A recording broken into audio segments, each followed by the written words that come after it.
अल्लाह अल्लाह दी ज़ात नूं हमद आखां जिया जून उत्ते मेहरबान होया। कलमा आख जनाब रसूल वाला हादी उम्मतां दा निगेबान होया। चारे यार यकीन थी मन बंदे पंज तन दा कुरब की शान होया। मन गौस लाजम आया फकर दीना सानू रोशनी शमा कुरान होया।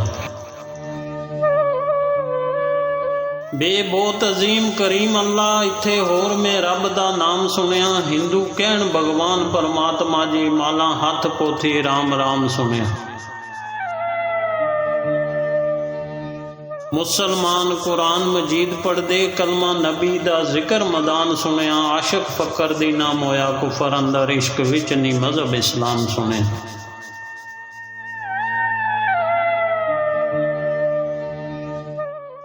ते तोबा कर पकड़ इस्लाम बंदे मोती रखना बगल संभाल के तू। अगे संज मकान सिया तेरा जाई नूर चराग नू बाल के तू। रस्ते विच मसूल ज़कात उसी 360 हीरा जाई डाल के तू। ज्वाए रात रखी पंज फकर दीना हथ विच तमाम नकाल के तू। से साबती पा लिया किस तेनू किस हाल तेनू मुसलमान कीता। लुत्फा बाप दा माई दे शिकम अंदर नाल कुदरतां शकल इंसान कीता।